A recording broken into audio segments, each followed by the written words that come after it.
Hi everyone, Jasper Basson here, founder of Drake Holdings and financial director of Lead Optimizers. I'm sitting here with Rian Peterson. Hi Rian. Hi Jasper. He's the founder of two different companies and he's more or less in the same field than us in the same sense of marketing. We really talk about it a lot, about the new way of marketing. But yeah, first of all, I think welcome and please Thanks, Jasper. give Thanks us some feedback of what you're doing. Yeah, I mean, as we discussed, I've got two companies, one Blue Oceans Consulting and the other one Sales Flow.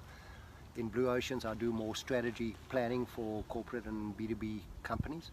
So it's more of a strategy implementation for their sales and marketing.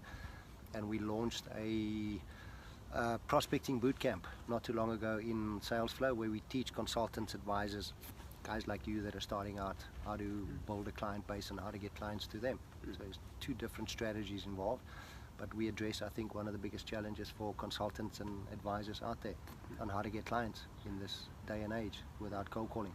Yes. Well, let's go to cold calling, because the two of us dead. actually talk about it a lot. But a lot of guys are going to get aggressive with me, but it's dead. No.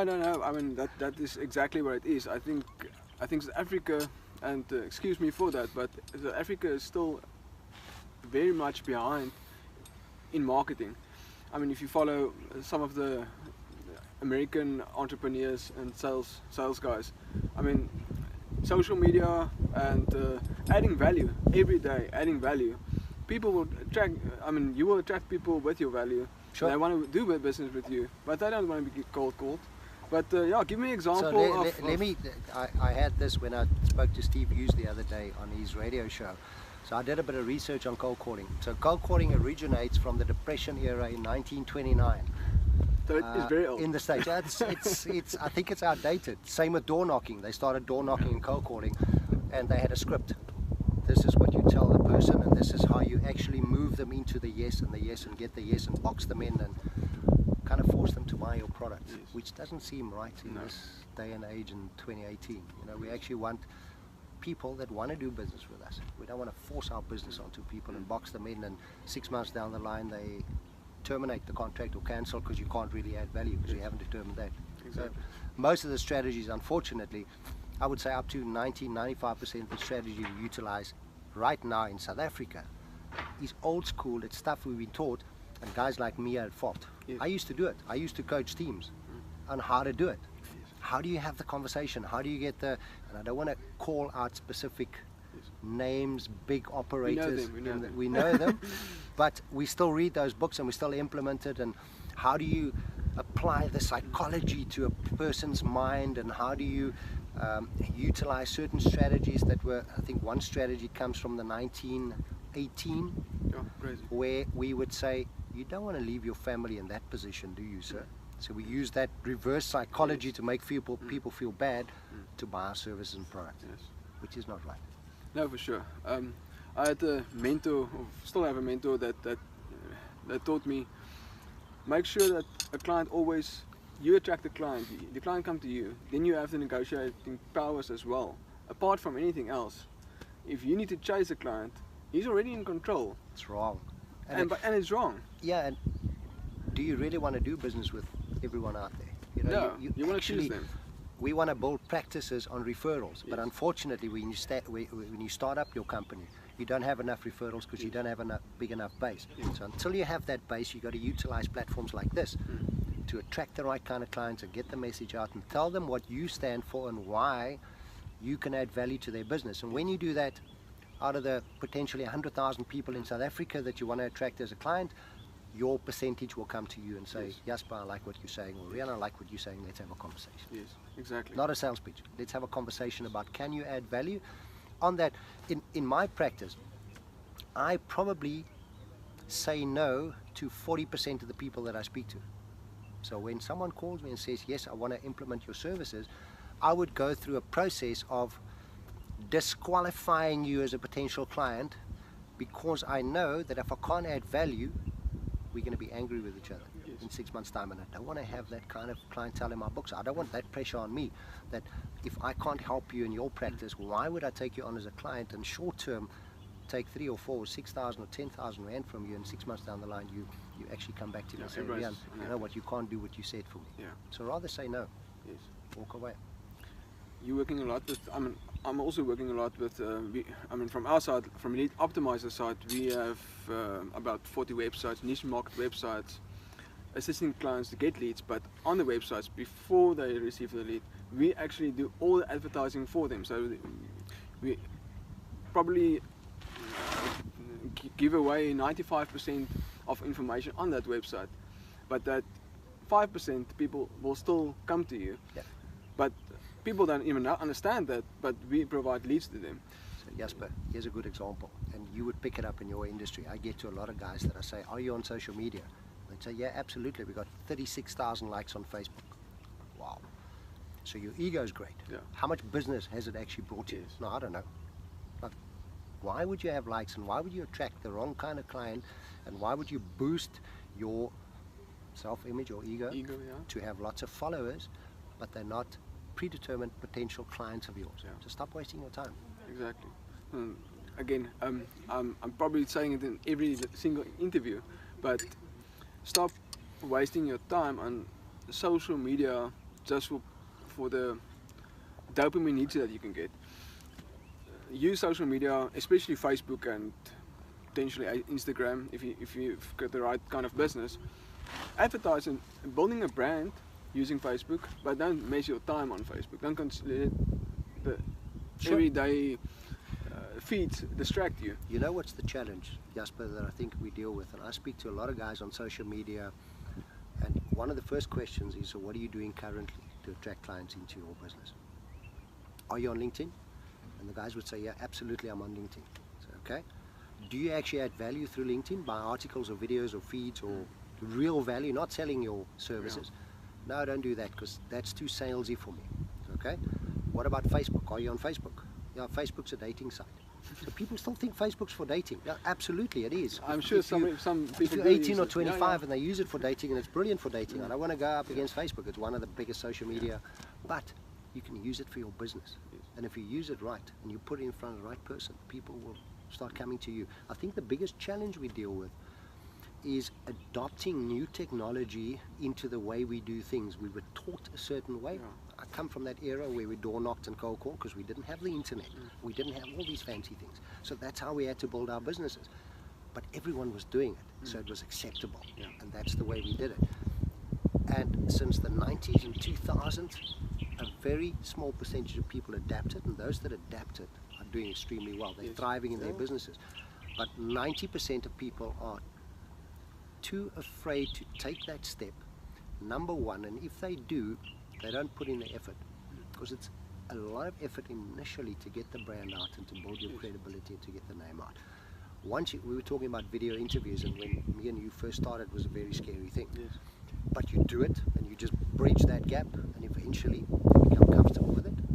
And as an example, when I used to write articles, and I still do the occasional article, but you'd spend 2 hours on writing a 500-word article with images, etc.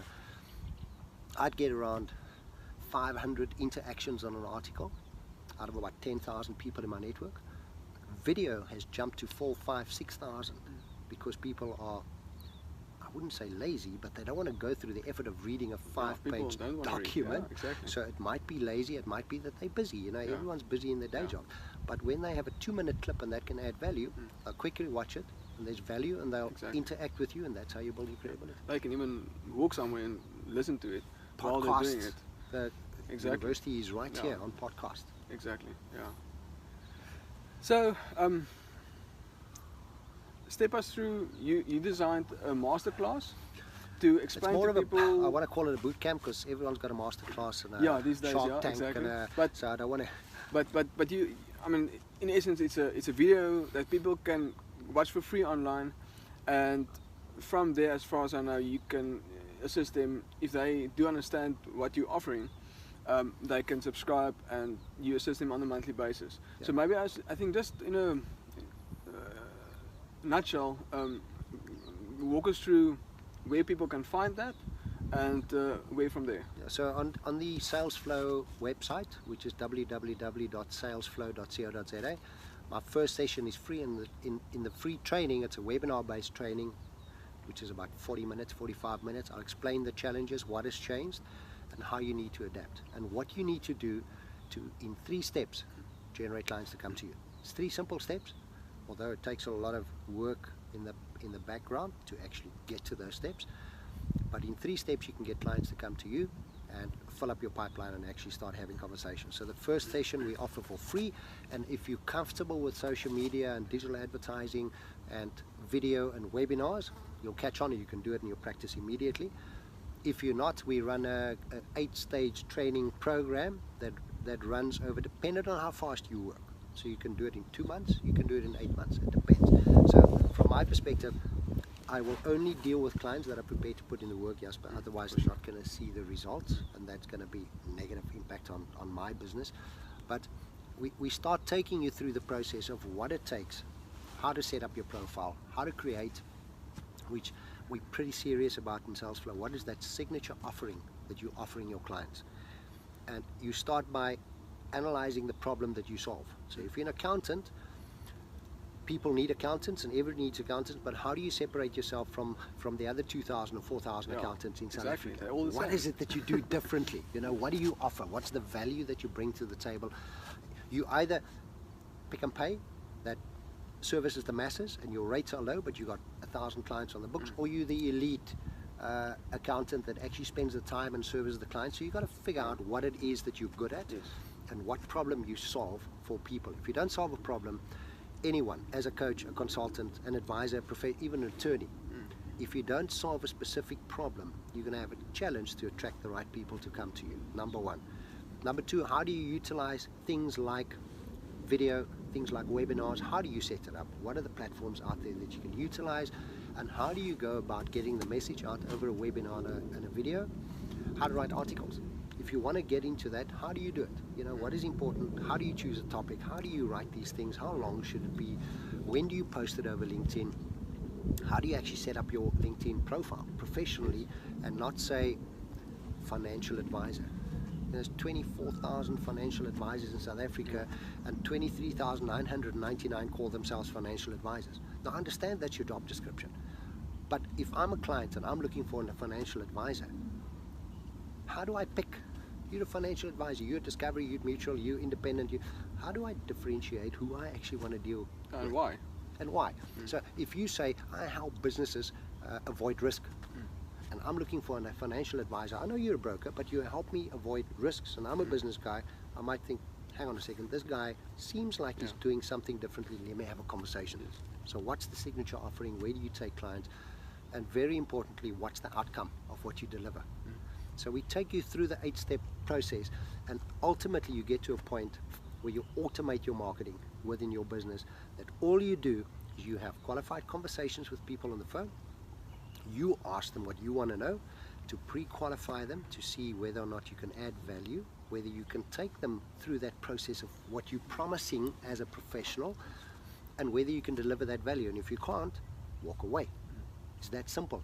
But you can only walk away when you have a long pipeline of people to talk to. If you only got 2 new potential clients that you're working on every month, you're going to try and get both clients, because you can't afford not to. You've got to buy the water and electricity at the end of the month. So it's very important that you have a long pipeline of people coming in. So we just teach consultants how to do it professionally and how to set it up, whether you want to go manual or autopilot, to create a business that is sustainable, so you stop worrying about how do I get my next client. A lot of people say to me, I only work on referrals. So especially if you're starting on as a young professional, how do you work on referrals if you've got no base? So you're going to proudly sit in your office and die of hunger because there's no one coming to you, but you're too proud to engage over different platforms because you don't want to sell yourself cheap. And it's not about selling yourself cheap, it's about getting the message out of what problems you solve out in the market. And that's very important. Yeah, again, adding value. The moment you're adding value, do videos, even if you think you sound odd, it's fine. But somebody... You sound odder for yourself than you sound for the for clients, sure. I promise you that. Most definitely. You're watching yourself, yeah. Exactly. But like you say, it's consistency, and we're getting to the habits now, but on the daily habits. But I mean, Good or bad habits? both of them. But I mean, again, it's up to consistent behavior in every single day, writing articles. I think the biggest entrepreneurs in the world make time daily to write. I mean, that's the way. You can be the best in your job if no one knows that you're so great. Exactly. How are you going to do business? It's the only way you can advertise yourself without. I mean, like you say, you actually, since I met you, I always had a LinkedIn account, but I've never used a LinkedIn account. I was like white elephant, or whatever you want to call it. With 5.7 million decision makers on it. Yes, exactly. And then with some tools that you assist me with, I started targeting business owners and grew my LinkedIn account to a substantial amount of people. But again, adding value daily and see the value that other people add, it's amazing. But then also on the other hand, see how people blurt on a video just about the services. I'm doing accounting service, I'm doing VAT returns. I don't really care. I don't really care. I told you about the pitch I got about a month ago. Yes, yes. I mean, I work for XYZ insurance company. I sell policies. I have funeral and life and disability. Do you want one? I went off my head. I remember the videos. It's like, guys, damn it, stop. And it's not that person's fault. It's the company. Yeah. He's been that trained employed wrong. him. It's a big company. He's been trained wrong. And I have guys that unfortunately are not prepared to put in that bridging gap, that jumping the river initially to get into this new strategy. Yes. And if you don't do it, I'm sorry to say it, but you're gonna fade away. You're And gonna become quickly, irrelevant. the world is very quickly changing to an information era. So if you're scared to go to the information era, it's almost too late. But South Africa is still fine. I mean, South Africa, I've been involved for about 5 years in the information era. But I think the last year almost was really, really intense in the sense of Jumping. It's a big all jump. of a sudden. So make sure you step into it. Doesn't matter in what industry you are. Just start exploring it, or lead optimizers can help you. Rian can help you. Depends on what the industry you are. But I mean, go to professionals that understand the business and been there for a number of years and made the mistakes. Paid the price for exactly. It's nothing more than a paid mentor, basically. It saves you years. It saves you years. Because I made lots of mistakes. Exactly. I mean, I used to punt LinkedIn and sit back and wait. I couldn't understand. I've got 5,000 people connected to me, and no one asked me to come and do something for them. Yes.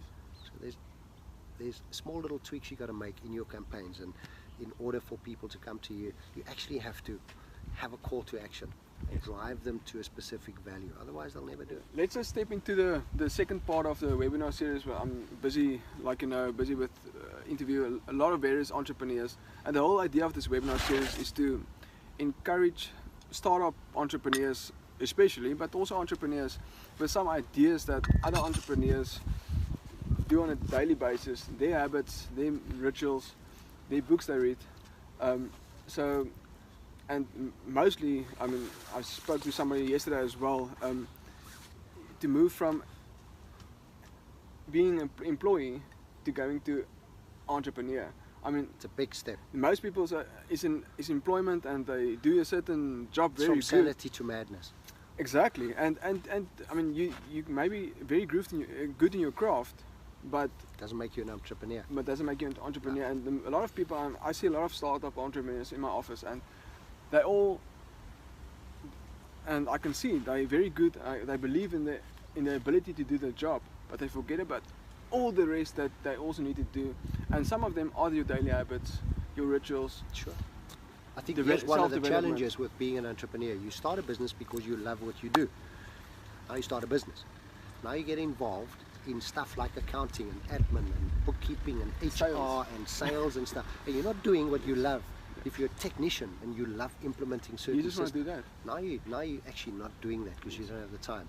And that's where entrepreneurs are going to be very careful of the growth and how they grow and how they position themselves in the business. Exactly. And I think that's also, maybe just quickly, there's also a difference between self-employed and a business owner. Absolutely. Because self-employed is basically an employee that just generate a salary for himself as a self-employed person. Sure. We Can be a sales guy. can be a sales guy, consultant, doesn't matter. It's, you're earning your own income, and you just basically sort your own salary. And every month you need to be there. You can't go on a week or two holiday because you need to be there.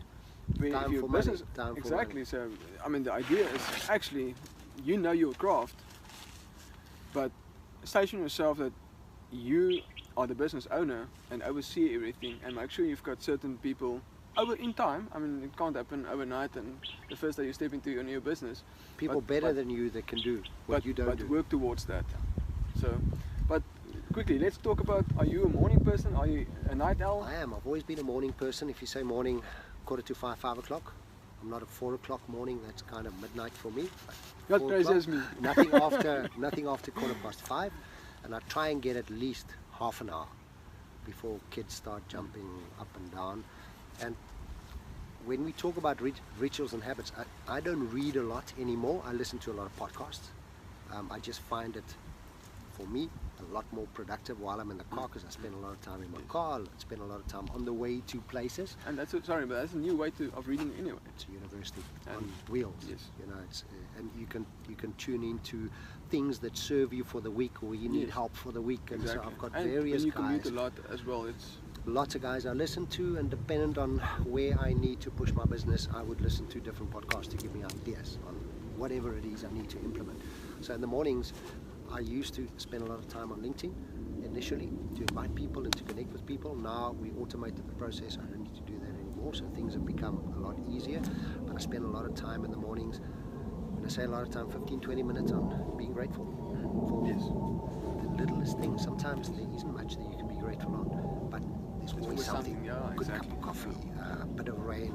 We needed it in Paarl. So I feel that, and I heard someone say not too long ago that gratitude fills holes in you. When you keep asking for things, Yeah. I want that, I need that, I want to get there before life Yes. starts, and we get a lot of people that do that. It feels like you're creating more holes, where if you're grateful, it kind of fills up the holes and more start coming to you. So for me, that's always been a ritual to set my mind for the day and to work on what I need to do. So I've got a specific strategy that I implement for myself. I got it from a guy by the name of Peter Vught, which is a very well-known coach in America for millenniums, and it just made a lot of sense when I changed. And one of the things I implement is I don't do social media until I have really done what I'm supposed to do for the day. I don't even open emails. The reason for that is that lets other people determine where your dough goes. Yes. If you're a sales guy, if you're even an MD of a company, and you start with emails, you start with bad news and lots of people wanting things from you, and you'll find that you start executing on those emails, and by the time the day is finished at 6 o'clock, 7 o'clock, you get home and you feel you've accomplished nothing. Yes. So for me, between 5 o'clock in the morning and at least 10 in the morning is sacred time. That's my time. That's when I push my things. That's when I've got my, I don't want to call it a to-do list. I've got a move list and a not to-do list. Yes. I'd rather implement a not to-do list. But I only execute on 15 things a week. So I've taught myself that on a Sunday or a Monday morning. vital I'd write those 15 things, and I take 3 a day, and I say, this is what I'll move. Doesn't matter what happened, I will move these things one step forward, that one step. So for me, that's worked. It's not everyone's cup of tea. I've tried to implement it with various people. A lot of people just can't get over the fact that they can't open their emails first thing in the morning. I think it's a killer. Yeah. I really think it's a killer, and unfortunately a lot of people don't buy into that, but I don't want other people to determine my day. I also have my notifications off on my phone. You can leave me a message, I'll get back to you when I have the time, and not because I'm arrogant, but because I'm busy with stuff, important stuff for clients. You manage your productivity. It's my life. Exactly. I take control of my life. Yeah. If you take control of my life, you might not have the same vision for me that I have. Yeah, for sure. So that to me is more important. I used to read a lot. I just found that the older I got, the less I consumed, but rather implement. Yes. So I wouldn't read 20 books, I'd read one, Yes. and I would actually implement those things until it became a part of me, until it became a habit of mine, and then I'll move on. Otherwise you get people that are very taken with reading 400 books a year, Yeah. saying, you know what, Nothing moved. if you're not moving it and not implementing it, why are you doing it? You know, to brag with your friends how much you read. So for me, I'm more structured in that way, and there's so much information out there. You know, it's You can really, get lost in all the no, information. it's information overload. So I Yeah. choose very carefully who I listen to, what I implement, and I always ask the question, does this serve me? And always question it. Yes.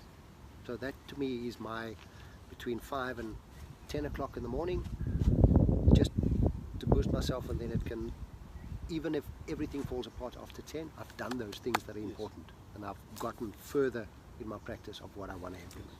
That to me is that. That's also a thing that I've started doing is also, but like you say, put off the notifications. I'm not sure about you, but I took off my email from my phone many years ago already, about 2 or 3 years, and that served me very well. And again, it's because you don't want to lie tonight in the bed and receive an email, because It's terrible. it's, I mean, It's bad news before you go to bed. exactly, Because you're going to, you will look. the serotonin and all the levels, you will, Yeah, if yeah. that ping comes Yeah, in, yeah. it's proven that it boosts you. Exactly. You got to look at it. What is it? Who's talking to me and who wants what from me? I sat in many meetings. I'm frequently, I'm sure you as well, but I've sat in a lot of meetings with people discussing financials or whatever, and they can't leave out their phone. I have this new thing, when I actually come into a meeting, I'm telling the people I'm putting off my phone now. To actually realize we're in a meeting now, we need to It's spend irritating when people do time that, with each Jasper. other. It's irritating. I mean, I've had people that walk out of meetings, Yeah. fly in Joburg, sit in the boardroom. Mm. Oh, I've got to attend to this, and they walk out. So what about me? Flew from Cape Town to Yeah, come and yeah. see you. Yeah, yeah. There's nothing against my Joburg friends, but But it's the point. it's a that I point wanna- of it. It's a principle You of know, it. quite frankly, we try not to speak to people anymore, Yeah. and that's wrong in Yeah. business. This personal touch is much better than any. I mean, these days I use Zoom a lot. Zoom is like a Skype app Sure, that I'm- you. It's very great, but Seeing the whole body, and you know, you Yes. can't always do it. Unfortunately, it's time restraining. If you want to see a lot of people, I can't see more than 3 people a day if I have to drive around, especially in Cape Town. We live in the Winelands, and I've got to go to Cape Town and Muizenberg. You just can't do it, even in Joburg. So Zoom and Skype has become the norm of consulting and getting things done. I think we a little bit behind in South Africa. I think not a lot of people like that yet. yeah, or even know that. I mean, Skype. I think most people do, Sure. especially for office use, but not for something like Zoom for actual meetings. People don't really And understand. once you're comfortable with it, Yeah. it's like having a one-on-one Yes. discussion, especially. Nothing beats the personal touch. I mean, Absolutely. let's not forget that. But But we can't always. How many But, clients? I You mean- got 400, 500 but- clients. yeah, exactly. And I mean, it opens the scope of you consulting somebody in Joburg, in Durban, wherever, Sure. even overseas. Sure. And that's the beauty of the technology. But yeah, again, nothing beats. Technology can kill it, but Yes. we have to adapt. We were talking about adaptation now. We've got to adapt and Yeah. get into the new way of doing things and being more productive. Exactly. Okay, just shoot 3 apps that you use. We're trying to discourage people from using too many things, but 3 apps that really improvise your life. So I'm not For the business. I'm not a big app kind of guy. I run my project per client over Asana, ASANA, which is a mobile and a desktop app. Can allocate jobs. So I do a lot of. I will help you with this. I'll send you a webinar. You watch it. You do the first script. You send it to me. Now it becomes my responsibility. So changing responsibilities between parties, because I do a lot of one-on-one with my clients. And it moves the responsibility, and then on a daily basis when I open it, I can see what my tasks and my responsibilities for all my clients are. So that app has really helped me. Obviously I transfer a lot of data, so WeTransfer, everyone knows WeTransfer. I used to be Dropbox. I just find WeTransfer is simpler because I can do videos and shoot it, and WeTransfer on my mobile app. And as far as apps concerned, I think that's about what I use. You know, I don't have this intricate bookkeeping system or project management system that I need to run with bar charts and things. So my practice is pretty simple. It's more on a personal basis, and there's a couple of things that I share, but I share it off my website. So most is web-based, and there's the webinar, and download the webinar. So I'm not a big app kind of guy, Jasper. Not too much. Lastly, like I said, this webinar series is mostly for startup entrepreneurs, but in general entrepreneurs as well. Just give them 2 quick ideas for every new person stepping in as a startup or as an entrepreneur. There's a lot of things that scare them, but just 2 simple ideas of what they can adapt or maybe need to adapt, like start reading books or I think advice to startups is get a mentor. Yes. It saves you years and years and years. And if you have to pay the mentor, pay him for his time or pay her for her time. Yeah. But you know, if I think about it, and I've recently launched a new business venture in same industry, but it's new. It's a new venture. My experience over the past couple of years has helped me so much. You know, because I know where people make mistakes, and I have a fair understanding of what we should watch out for, and stop getting into the cloud of confusion. Have a focus point and just drive forward to the first focus point. And if things don't work, adapt, and don't wait 6 months before you adapt. Try something. If it doesn't work, change the angle. That's where a mentor would come in extremely well for any startup entrepreneur.